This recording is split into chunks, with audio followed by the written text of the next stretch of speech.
नमस्कार शेतकरी मित्रांनो, स्वागत आहे तुमचे पुन्हा एका नवीन हवामान अंदाजाच्या व्हिडिओमध्ये। शेतकरी मित्रांनो, राज्यामधील कोकण, मराठवाडा, मध्य महाराष्ट्रामध्ये पावसाने चांगलीच विश्रांती घेतली आहे। तर पूर्व विदर्भामध्ये पावसासाठी पुन्हा एकदा पोषक वातावरण तयार झाले आहे।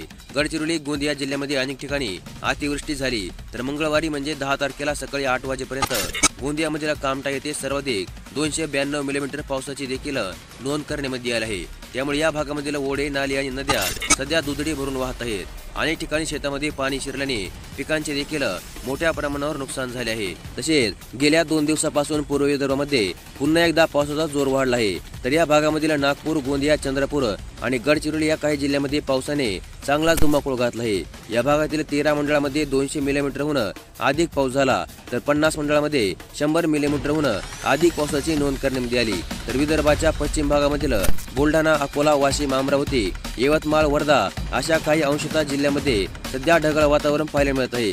बुलढाण्यामधील शेगाव येथे 48 मिलीमीटर, तर अमरावतीमधील चिखलदरा, टेंभरसोंडा येथे 35 मिलीमीटर, तर सेमढो येथे 41 मिलीमीटर पावसाची देखील काल नोंद करण्यात आली। तसेच आज म्हणजे 11 तारखेला कोकणामधील रायगड, रत्नागिरी, सिंधुदुर्ग आणि मध्य महाराष्ट्राच्या नाशिक, पुणे, सातारा, कोल्हापूर आणि पूर्व विदर्भातील अमरावती, नागपूर या काही जिल्ह्यांमध्ये जोरदार सरींचा इशारा म्हणजे येलो अलर्ट जाहीर करण्यात आला आहे। तर उत्तर महाराष्ट्र, मराठवाडा, पश्चिम विदर्भामध्ये तुरळक ठिकाणी विजांसह पावसाची अगदी दाट शक्यता वर्तवण्यात येत आहे।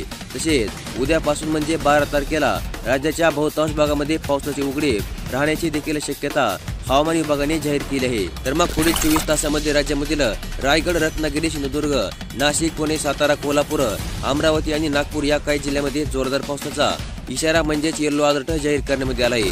तर नंदुरबार, धुळे, जळगाव, छत्रपती संभाजीनगर, जालना, परभणी, हिंगोली, बुलढाणा, अकोला, वाशिम, वर्धा, यवतमाळ, भंडारा, गोंदिया, चंद्रपूर आणि गडचिरोली या काही जिल्ह्यांमध्ये विजांसह पावसाचा इशारा म्हणजेच येलो अलर्ट जाहीर करण्यात आला आहे। तर मग अशा प्रकारची हवामान अंदाजाबद्दलची एक अत्यंत महत्त्वपूर्ण अशी अपडेट आज आपण या व्हिडिओमध्ये पाहिली। आणि अशाच प्रकारचा हवामान अंदाज दररोजच्या दररोज जाणून घेण्यासाठी कृपया आपल्या चॅनलला सबस्क्राईब करून ठेवा, व्हिडिओला देखील लाईक करा।